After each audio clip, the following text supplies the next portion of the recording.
Hi, this is Jamie Grunwell from GoSafety Solutions. Today we're going to talk about the Hazard Risk and Events Register. So to find this register, we go to Hazards, and then we go 3.0b, Hazard Risk and Events Register. And you can see here it's in an Excel document. Sometimes you might want to put it into a PDF, it's up to you, and write on it instead of entering it into the PC in an Excel document. So if we open that document up, we get Hazard Risk and Event Register. And so when you've completed a hazard form, or you've had an event, or you've had an audit or a site inspection, or something's happened, and you want to track if there's any actions required or any issues outstanding, then it's best to put it on this register here.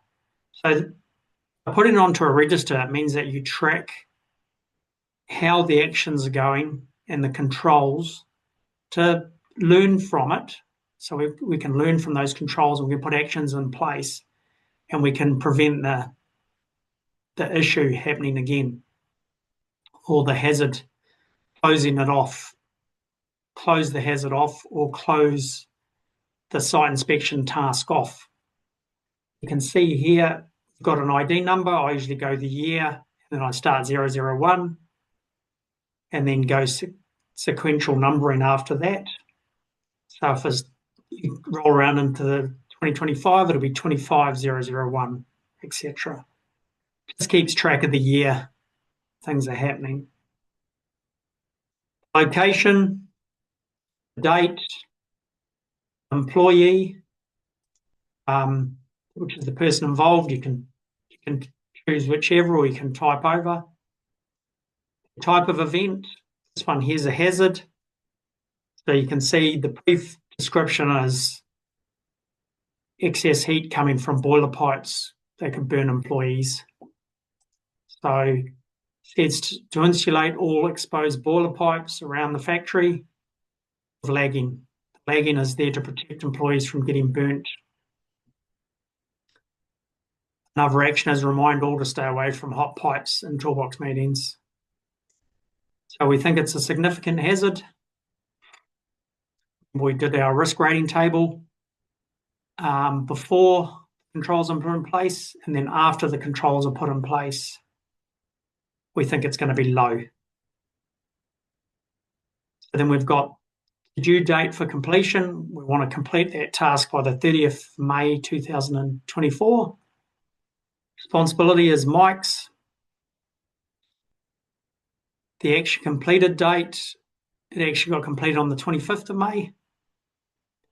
Then we've got a date to check the actions, to make sure the actions are working.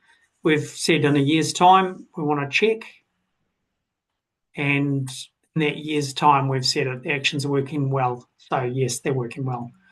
If we think they're not working well, we'd complete another hazard form, or add to the hazard form that we originally completed, but we'd re-enter it into the Hazard Risk and Events Register so we can track how we're doing controlling that hazard.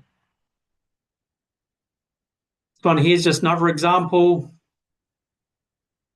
and it's Waratahs did not have caps on the top of them on the Brent Road site. So you can see this one's come from an inspection audit. Okay, so we've entered it in here. These are the actions. Purchase the caps. The Waratahs are those steel things that stick up out of the ground, and they can hold foundation, boards in place, foundations in place. And if somebody fell on them, it would go straight through them. Purchase caps, train crew on dangers on Waratahs. Place caps on as soon as possible. Train all crew on Waratahs procedure by that date. And we do this when the toolbox meetings or the job start form. Head to the site inspection form to check Waratahs during site inspection. So that closes a loop off. You can see that when there's site inspections done in future, it's one of the checks, caps on the Waratahs. We think it's a high hazard. We think it's going to be a low hazard once those controls are put in place. We wanted action by the 30th of May by Mike.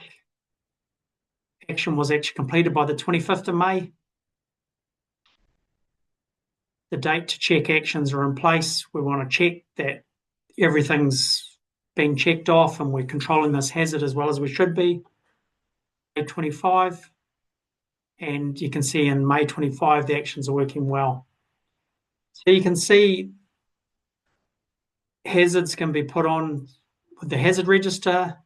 It can be put on with an event that's happening or a site inspection, something like that, on an audit. You can also do a group hazard ID.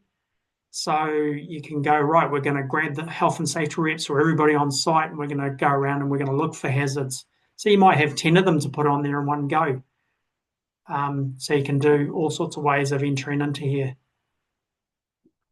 Okay, that's it from me today. If you've got any questions, feel free to contact me at GoSafety Solutions. And I'll see you next time. Cheers.